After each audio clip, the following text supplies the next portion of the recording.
नमस्कार दोस्तों, मेरा नाम कपिल सिक्का है। स्वागत है आपका स्टडी IQ एजुकेशन प्लेटफॉर्म में। आज जुडिशरी की सीरीज में हम करेंगे MR Balaji and others versus state of Mysore. Important case है ये, रिजर्वेशन से जुड़ा हुआ केस है। आपको याद होगा हमने चंपकम दोराई राजन केस किया था। उसके बाद पार्लियामेंट ऑफ इंडिया ने 15 क्लॉज 4 फर्स्ट अमेंडमेंट के थ्रू इंसर्ट किया था। ये केस उसी से रिलेटेड है। उस 15 क्लॉज 4 को यहाँ पे चैलेंज किया गया था। साथ ही साथ कर्नाटका गवर्नमेंट के, उस समय स्टेट ऑफ मैसूर था, बाद में नाम कर्नाटका हुआ, मैसूर गवर्नमेंट के अलग अलग ऑर्डर्स को यहाँ पे, रिजर्वेशन के ऑर्डर्स को यहाँ पे चैलेंज किया गया।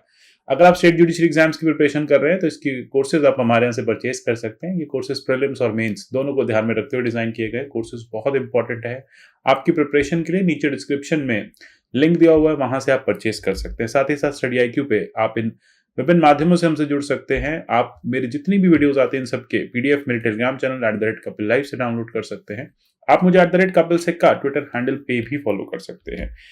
बात करते हैं 15 क्लॉज 4 की। पहले आपको याद होगा 15 क्लॉज 4 जो कि फर्स्ट अमेंडमेंट एक्ट के बाद इंसर्ट किया गया था। रीजन क्या था? रीजन ये था कि स्टेट वाइड जो गवर्नमेंट्स थी वो सोशियो इकोनॉमिक रिफॉर्म्स लाना चाहती थी, बट अल्टीमेटली उनके पास कोई ऐसा कॉन्स्टिट्यूशनल बैकिंग नहीं थी जिसके चलते वो इन रिफॉर्म्स को ला सकती थी। आपको याद होगा चंपकम दोराई राजन में क्लियरली कोर्ट ने ये हेल्ड किया था कि स्टेट गवर्नमेंट से रिजर्वेशन नहीं ला सकती, और ये रिजर्वेशन जो है वो एक तरह से फ्रॉड अपॉन, या फ्रॉड कहेंगे, या फिर वो एक तरह से एक इंडिविजुअल राइट को हैम्पर करता है, फंडामेंटल राइट को हैम्पर करता है।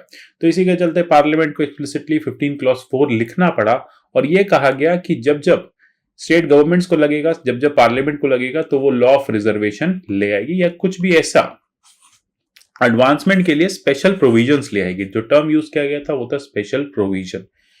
अब ये स्पेशल प्रोविजन सोशली और एजुकेशनली बैकवर्ड क्लासेस के लिए लाया जाएगा, और शेड्यूल ट्राइब्स जो हैं वो इसका बेनिफिट्स उठा पाएंगे, वो इसके बेनिफिट्स ले पाएंगे। अब बात चलती है, ये है 1951-52 की बात। 52 के बाद हर स्टेट गवर्नमेंट अपने अपने स्टेट्स में रिजर्वेशन को इंप्लीमेंट करने लगे। एजुकेशनल इंस्टीट्यूशंस में रिजर्वेशन इंप्लीमेंट किए जाने लगे, और स्टेट वाइड ये जो रिजर्वेशन की पॉलिसीज थी ये बहुत ज्यादा एक्सप्लिसिट होने लगी, और इसको बार बार कोर्ट में चैलेंज भी किया जाने लगा। और ऐसा ही एक केस आया 1962 में, MR Balaji and others versus state of Mysore, 1962। तो 1962 का ये जो 5 जज बेंच का आपको केस दिख रहा है, यहां पे कुछ इंपॉर्टेंट क्वेश्चंस रेज किए गए। सबसे पहले फैक्ट्स जान लेते हैं कि हुआ क्या।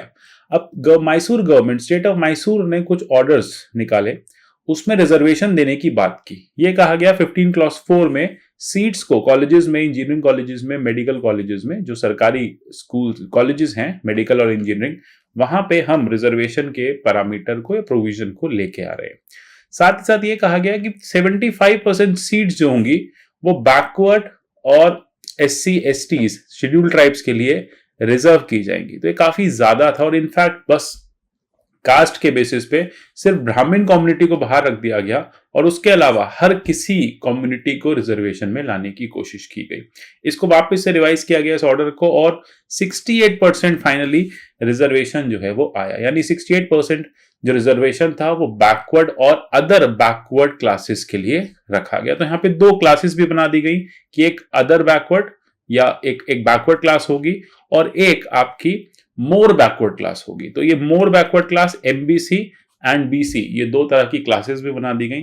तो टेक्निकली देखा गया जो रिजर्वेशन फाइनली पहुंच गया वो 68% पहुंच गया। सिर्फ 32% सीट्स ऐसी हैं जो मेरिट पूल के लिए रह गई, मतलब जिसपे अनरिजर्व कैटेगरी के लोग कंटेस्ट कर सकते थे, और 68% जो सीट्स हैं वो रिजर्वेशन पे चली गई। ऑब्वियसली बात है, इससे प्रॉब्लम होनी थी जनरल पॉपुलेशन को। जनरल पॉपुलेशन ने या फिर कुछ ऐसे लोगों ने इसको चैलेंज किया under article 32 of the constitution, और ये कहा कि हमारे फंडामेंटल राइट्स को इन्फ्रिंज कर रहा है। और ये जो रिजर्वेशन का प्रोविजन है जिसमें 68% रिजर्वेशन लाया जा रहा है, ये फ्रॉड है आर्टिकल 15 क्लॉज 4 पे और कॉन्स्टिट्यूशन पे। एक फ्रॉड है जो स्टेट ऑफ मैसूर कर रही है। अब कोर्ट के पास कुछ सवाल आते हैं, कोर्ट किन किन सवालों को देखती है और कैसे लीगली इसको एनालाइज करती है। सबसे पहली बात, कोर्ट से पूछा गया क्या ये 15 क्लॉज 4 इस तरह के रिजर्वेशन ऑर्डर्स को देने का की पावर रखता है? क्या कोई कॉन्स्टिट्यूशनल पावर है 15 क्लॉज 4 के पास जो स्टेट गवर्नमेंट्स को 68% तक रिजर्वेशन दे रहा है? पहली बात। दूसरी बात, जब हमारा कॉन्स्टिट्यूशन बात करता है सिर्फ सोशली और एजुकेशनली क्लासेस की, बैकवर्ड क्लासेस की 15 क्लॉज 4 में, तो फिर ये बैकवर्ड और मोर बैकवर्ड क्लासेस का सिनेरियो कहां से आया? कौन बताएगा कौन बैकवर्ड है और कौन मोर बैकवर्ड क्लासेस है? तीसरी बात है कि 68% रिजर्वेशन जो है, क्या ये फीजिबल कॉन्सेप्ट है? अगर आप इतना 2/3 सीट्स रिजर्वेशन में ले जाएंगे तो फिर मेरिट के लिए या मेरिटोरियस कैंडिडेट्स के लिए क्या बचेगा? जनरल पब्लिक के लिए या नॉन रिजर्व कैटेगरी के लिए क्या बचेगा? अब ये 3 इंपॉर्टेंट क्वेश्चंस थे, पर्टिनेंट क्वेश्चंस थे जो रेज किए गए। कोर्ट ने इसका जवाब भी दिया। कोर्ट ने सबसे पहली बात कहा कि ये जो बैकवर्ड और मोर बैकवर्ड का आपने क्राइटेरिया बनाया है, ये सिर्फ कास्ट के बेसिस पे बनाया है। आपने क्या किया? नॉन ब्राह्मण कम्युनिटी को बाहर रख दिया और बाकी सारे जो कम्युनिटीज हैं, जो कास्ट हैं हिंदुइज्म की, उन सबको आपने रिजर्वेशन दे दिया। अब ऐसे में कोर्ट ने पूछा कि अगर कोई जैन बैकवर्ड, कोई जैन पर्सन बैकवर्ड है, कोई मुस्लिम पर्सन बैकवर्ड है, कोई पारसी पर्सन बैकवर्ड है, तो उसको फिर रिजर्वेशन कैसे मिलेगा? आपने तो बस हिंदूज को रिजर्वेशन दे दिया और बाकी सबको बाहर कर दिया। तो यहां पे कोर्ट ने कहा कि जो रिजर्वेशन का क्राइटेरिया है ना, ये पावर्टी के बेसिस पे होना चाहिए, ये सोशली और एजुकेशनली बेसिस पे होना चाहिए, इसका कास्ट से कोई लेना देना नहीं होना चाहिए, पहली चीज। साथ ही साथ ये कहा कि जो बैकवर्ड क्लासेस है, सिर्फ इनको आप रिजर्वेशन देंगे या कास्ट के बेसिस पे सिर्फ आप रिजर्वेशन देंगे, ये फीजिबल नहीं है। और दूसरी बात ये है कि हमें ये बताइए कि बैकवर्ड और मोर बैकवर्ड का डेफिनेशन क्या है आपका? भाई आपने सोचा होगा ये ऑर्डर निकालते समय कि इस कैटेगरी को आपने बैकवर्ड में रखा, इस कैटेगरी को आपने मोर बैकवर्ड में रखा। तो इन्हीं सारी चीजों को चैलेंज किया गया और कोर्ट का यही जजमेंट आया कि सबसे पहली बात, 15 क्लॉज 4 में इस तरह का बैकवर्ड और मोर बैकवर्ड क्लासेस क्रिएट नहीं की जा सकती।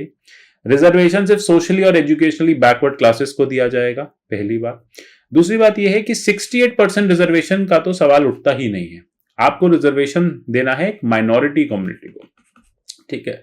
तो जो माइनॉरिटी है वो 50% से कम होंगे नंबर में, न्यूमेरिकली। तो अगर 68% लोग रिजर्वेशन ले रहे हैं, तो इस हिसाब से तो बचे हुए 32% जो ब्राह्मण्स हैं वो माइनॉरिटी हो गए, ठीक है? तो फिर उन्हें रिजर्वेशन दो, फिर दूसरी साइड आपको क्या देने की जरूरत है?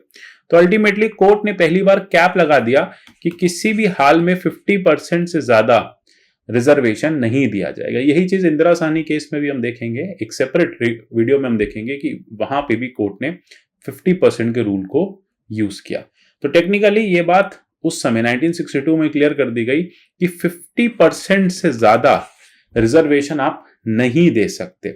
और दूसरी बात, रिजर्वेशन देते समय आपको वीकर सेक्शंस को देखना है सोसाइटी के, ठीक है? आपको ये देखना है कि वीकर सेक्शंस कौन है और वीकर सेक्शंस को आपको बेनिफिट देना है, क्योंकि वीकर सेक्शंस में भी आपको इस तरह के क्वालिफाइंग लोग, इस तरह के वेल क्वालिफाइड डिजर्विंग लोग मिल जाएंगे, ठीक है? तो ये इंपॉर्टेंट बात हो जाती है कि आपको इस तरह से जब एडमिशन का प्रोसेस बनाना है तो ये बात भी याद रखना है कि मेरिट को भी इंपॉर्टेंस देनी है। कोई पर्सन मेरिटोरियस है, जनरल कैटेगरी का है, तो उसको भी चांस मिले। तो 50% सीट्स उनके पास चली गई और बाकी 50% सीट्स आपकी रिजर्व कैटेगरी के पास चली गई। तो फाइनली इस तरह से कोर्ट ने 68% रिजर्वेशन को हटा के 50% पे कैप लगाया। ये कहा कि ये बैकवर्ड क्लासेस का कोई एज सच क्राइटेरिया हमारे पास नहीं है, बस सोशली और एजुकेशनली बैकवर्ड क्राइटेरिया के हिसाब से करो। और फाइनली 15 क्लॉज 4 में ये तो कह दिया गया कि रिजर्वेशन अलाउड है, बट रिजर्वेशन के लिए आपको कुछ क्राइटेरियाज को फॉलो करना पड़ेगा और वो स्ट्रिक्ट क्राइटेरिया होंगे। तो इसी के साथ ये जजमेंट जो है इसने फाइनल कर दिया कि कभी भी 50% से ज्यादा रिजर्वेशन नहीं दी जानी चाहिए। तो आशा करता हूं टॉपिक आपको समझ में आया होगा। यूपीएससी आईएएस के हमारे स्मार्ट कोर्सेज अवेलेबल हैं, प्री कम मेंस के। फ्लैट 50% डिस्काउंट है। studyIQ.com से, हमारी ऐप से आप इन्हें परचेज कर सकते हैं। साथ ही साथ इस तरह की और सीरीज और केसेस में लाता रहूंगा। जुड़े रहिए हमारे साथ। मिलते हैं अगले सेशन में। तब तक के लिए goodbye, take care and God bless you all.